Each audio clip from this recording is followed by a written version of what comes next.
Doctor Sunil Karpe जी के सानिध्य में साईं बाबा की महिमा को आत्मसात कर आध्यात्मिक जीवन जीने की कला सीखें। देखिए साई वाणी आस्था भजन पर प्रतिदिन प्रातः 7:20 बजे, आस्था पर प्रत्येक रविवार प्रातः 8:20 बजे। संपर्क सूत्र 9604050607।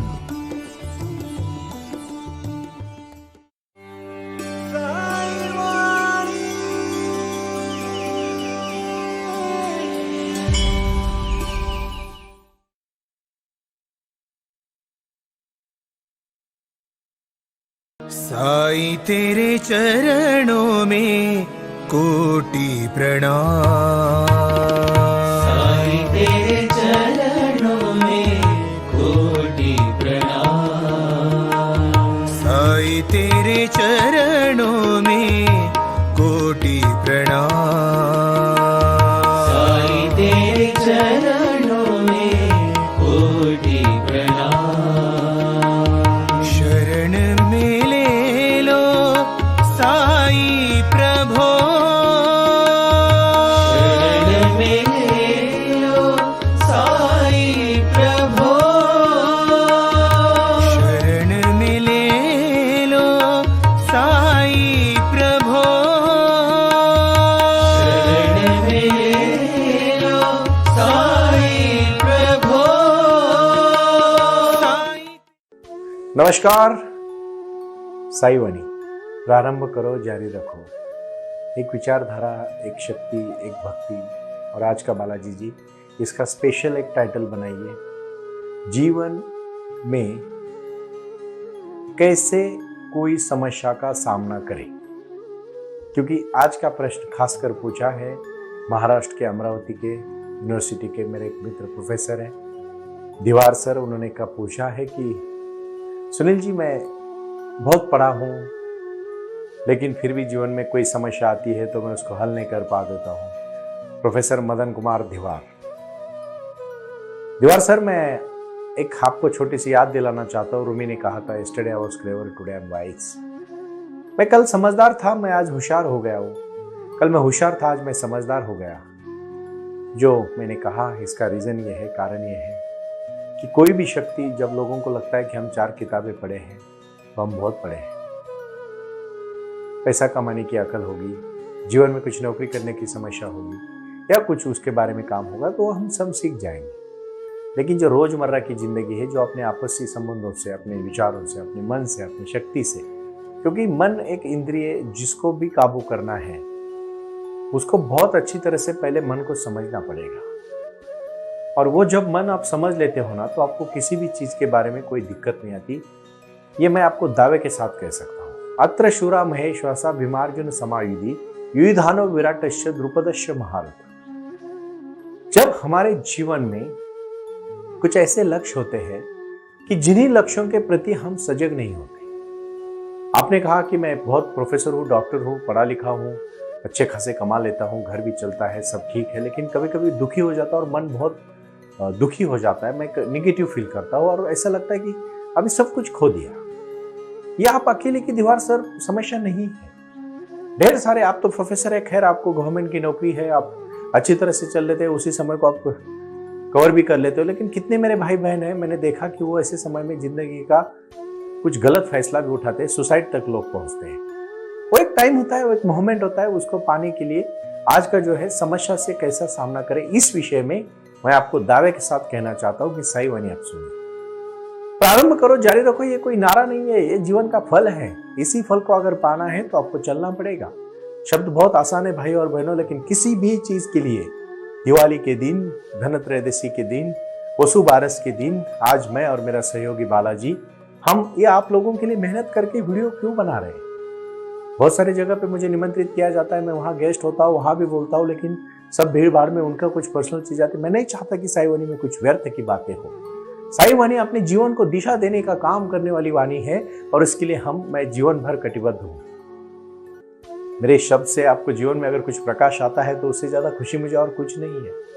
आएंगे लोग, मिलेंगे, अपने जीवन की समस्याएं साझा करेंगे, दिवासर ये मानसिक स्थिति है जो आपके मन में कभी कभी निगेटिविटी लाती है, और उसके लिए आपको शक्ति के साथ दौड़ना पड़ेगा, भक्ति के साथ जुड़ना पड़ेगा और जीवन जीने की कला सीखनी पड़ेगी, जो कला अपने जीवन में क्रांति लाएगी। इस मौके पर मैं छोटी सी कहानी से शुरुआत करना चाहता हूं। कहानी बहुत ही प्रीतिपूर्ण है, आप उसको ठीक से समझिएगा, क्योंकि ये कहानी असली जीवन की सच्ची कहानी है। ये कोई बनाई हुई कहानी नहीं है। हमारे देश में जितने भी लोक नेता हुए, जितने भी नेता हुए, जितने भी अभिनेता हुए, जितने भी उद्योजक हुए, जितने भी महान हस्तियां बनी, वो सब स्ट्रगल से, जीरो से लेके जमीन से लेके जुड़े हैं। और जमीन से ऊंचाई तक का जो सफर, अर्श लेके फर्श तक का जो सफर है, उन्होंने मेहनत और लगन से किया है। उन्होंने प्रवास का आनंद लिया है। वो पहुंचने की जल्दबाजी नहीं थी उनको, और मुझे भी वैसा है। मुझे पता है मुझे कहां पहुंचना है। साईं बाबा ने जो मुझे आशीर्वाद दिया है, वो आप सब लोगों की जिंदगी में प्रकाश डालने के लिए मुझे समय लगेगा। मैं मेरी पूरी जिंदगी और लक्ष्य देना चाहता हूं। साईं वाणी का प्रारंभ करो, जारी रखो। भाई और बहनों, खुल के जियो। कोई चीज जबरदस्ती से मत करो, और किसी भी चीज से डरो मत। मैं आज आपको दावे के साथ कह सकता हूं, किसी भी चीज से डरो मत। जिंदगी में जो होने वाला है ना होने वाला है। देखो, गलत काम मत करो, गलत राह में मत चलो, गलत दोस्तों को मत पालो। और आप अपने जीवन में जब सही रास्ते से चल रहे हो, तो साईं बाबा एक कहते हैं, साईं इतना दीजिए जामे कुटुंब समाए, मैं भी भूखा ना रहूं, साधु भी भूखा ना जाए। हमारे जीवन का यही तो लक्ष्य है। कुदरत हमें सिखाती है। कुदरत, ये कहानी आप ठीक से सुन लीजिएगा, बहुत ही प्रीतिपूर्ण कहानी है। पुराने जमाने में राजाओं के घर में जब बच्चे पैदा होते थे तो आनंद मनाया जाता था, और एक एक राजा को 3-3, 4-4, 5-5 बच्चे होते थे। तो सभी, एक राजा को 3 बच्चे थे, और तीनों बच्चे एक गुरु के आश्रम में गौ पुत्र मित्र वदा चरित। उस समय की जो परंपरा है उसको जानो। भारत एक ज्ञान का भंडार है। हम इतने ऐसे ही लोग नहीं है जो खा पी के सोते हैं, जीते। ऐसे नहीं बनता देश, ऐसा नहीं बनता विश्व, ऐसे नहीं बनता समाधान, ऐसे नहीं बनता मानवता। मेरा लक्ष्य है कि मैं ध्यान को लाने से पहले उस इंसान को तैयार करना चाहता हूं, उस इंसान की शक्ति को तैयार करना चाहता हूं, उस इंसान की भक्ति को तैयार करना चाहता हूं, नियत को तैयार करना चाहता हूं, मानवता को तैयार करना चाहता हूं, समर्पित भाव से जीवन जीने की कला। यही मेरे जीवन का लक्ष्य है। शांति से, सुख से, समाधान से, प्रसन्नता से, आनंद से, और सच कहूं, प्यार से। एक ही शब्द है भाई और बहनों, वो है प्यार। लोगों को लोगों तक जोड़ने की कला एक शब्द में है, और उस शब्द का नाम है प्यार। लगन, सच्चाई, मेहनत, अपनापन, जूझने की कला, शक्ति की कला, भक्ति की कला। और वो भक्ति है ध्यान, भक्ति है साधना, भक्ति है तपश्चर्या, भक्ति है योग, भक्ति है प्राणायाम, भक्ति है क्रिया, भक्ति है ध्यान, भक्ति है साधना, और कुछ नहीं। तीनों बच्चे गुरु के पास शिक्षा लेने के लिए जाते हैं, शिक्षा लेते हैं। 5 साल तक शिक्षा होने के बाद तैयार होते हैं, और गुरु का आशीर्वाद लेके वापस गुरु से प्रणाम करके निकलते हैं। गुरु उनको 2 चीजें सिखाते हैं, और कहते बच्चों सब सिखाए, एक चीज बाकी है, मैं आखिरी में सिखाऊंगा। 5 साल हो जाते हैं, गुरु बोलते ही नहीं कुछ। उनको लगता है अभी और कब सिखाएंगे। तो एक जाके पूछता है कि मैं कब आप सिखाना चाहते हो। गुरु जी बोलते हैं अभी नहीं, अभी आप चले जाओ, आप सब हो गए हैं, वो मैं बाद में आपको बुलाऊंगा, आप अभी चले जाना। गुरु का आदेश समझ के तीनों बच्चे खुशी खुशी निकलते।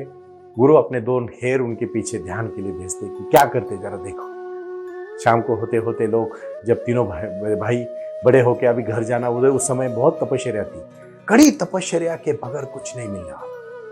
अपने को क्या है ना, अपने को बहुत इजी चाहिए। एक छोटी सी कहानी है, उसके पहले मैं कहूंगा। एक बार एक पाथरवट जो मूर्तियां बनाता है, वो जंगल से गुजरता है, और उसको 2 मूर्तियां, बहुत अच्छी मूर्ति एक बनानी होती है। वो पत्थर ढूंढते चलता है, उसको एक बड़ा पत्थर दिखता है। वो पत्थर को लेता है तोड़ने के लिए, तो पत्थर अंदर से चिल्लाता है, मुझे मत मारो, मुझे मत मारो, मुझे ये जो पत्थर को मारते हो तो हथौड़ी से, तो मुझे दर्द होता है। वो सुनता है, अरे पत्थर नहीं बोल रहा है, तो छोड़ देता है। कहानी है, समझ लीजिए, अर्थ समझना महत्वपूर्ण है। और फिर वो आगे चला जाता है। जैसे ही आगे चला जाता है, दूसरा वैसे ही पत्थर उसको दिखता है।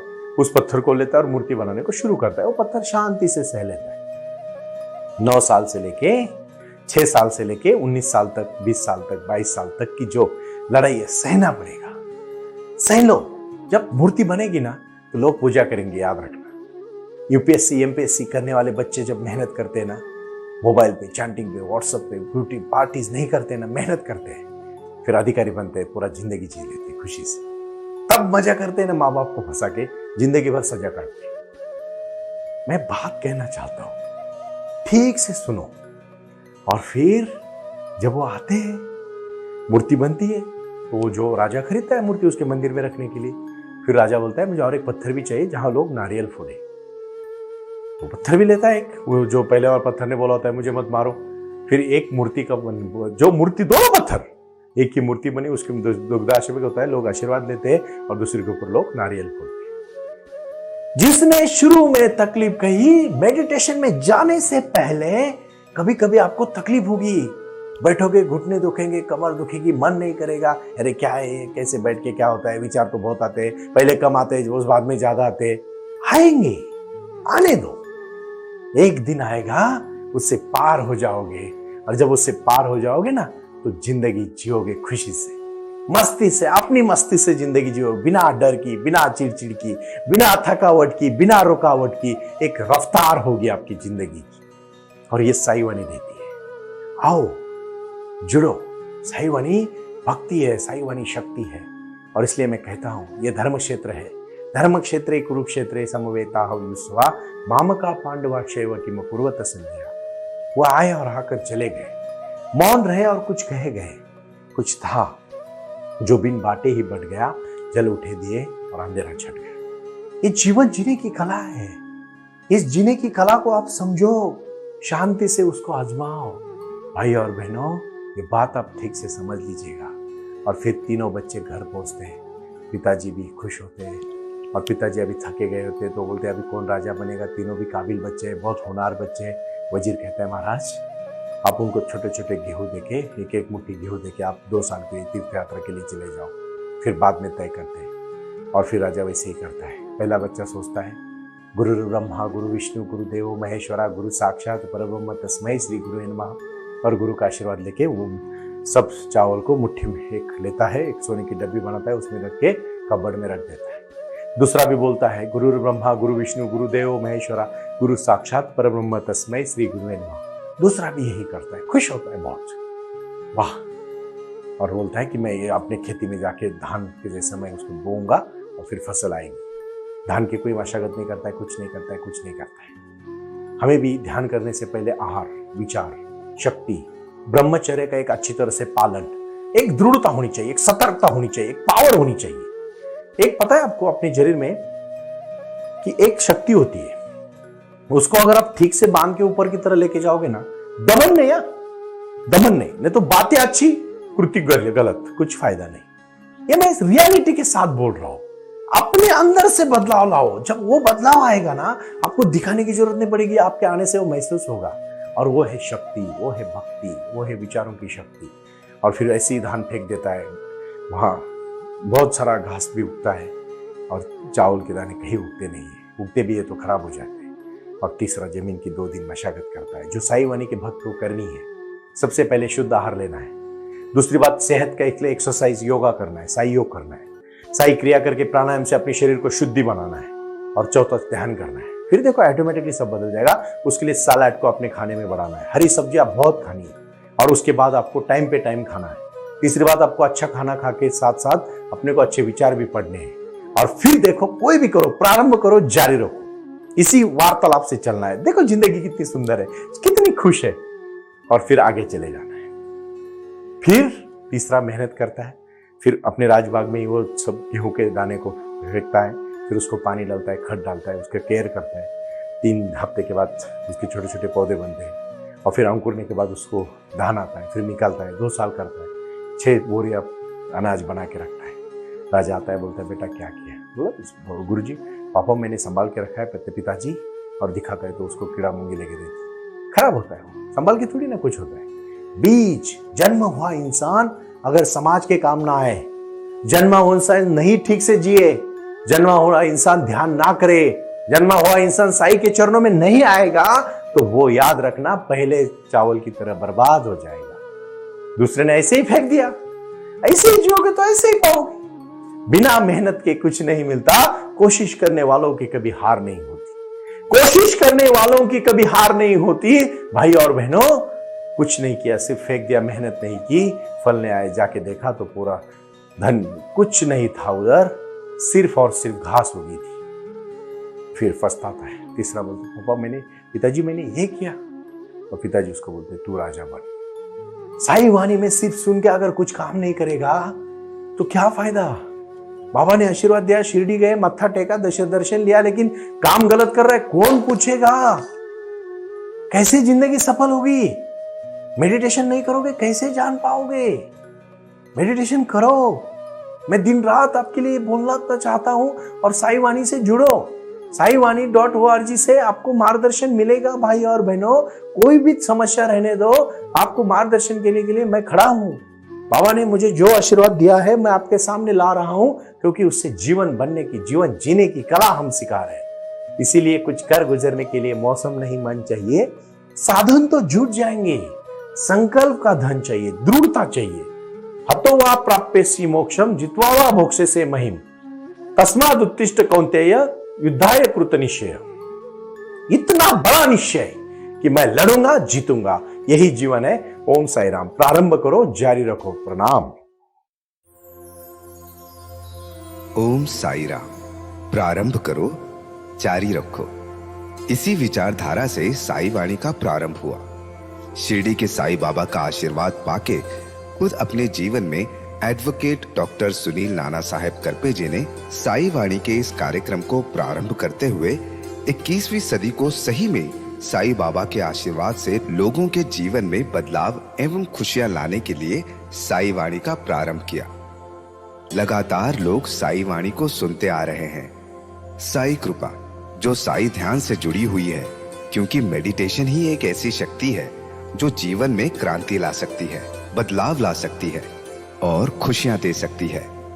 लेकिन उसके लिए प्राणायाम बहुत महत्वपूर्ण है, और अपने संकल्प के प्रति अडिग रहकर उन्होंने प्राणायाम की श्रृंखला को अपनी शक्ति से जोड़ा, और उसको साई क्रिया के माध्यम से साई ध्यान के प्रति वो लगातार लेके चले गए।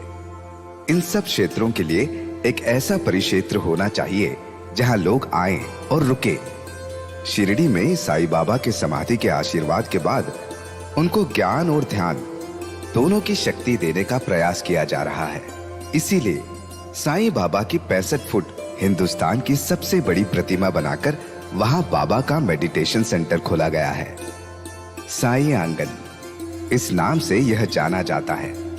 देऊळगाव गाड़ा, तालुका दौंड, जिला पुणे, यहाँ साई आंगन की, और बारामती क्षेत्र में साई आंगन में इसी क्षेत्र की निर्मित करते हुए उन्होंने यहाँ निजी व्यवस्था के साथ बच्चों के लिए गुरुकुल सिस्टम का इंग्लिश माध्यम का स्कूल, जहाँ बच्चे पढ़े और जहाँ बच्चे गुरुकुल में रहकर गुरुकुल के माध्यम से गुरुर ब्रह्मा गुरुर विष्णु गुरुर देवो महेश्वरा गुरु साक्षात परब्रह्म तस्मै श्री गुरुवे नमः इसका ज्ञान ले पाए।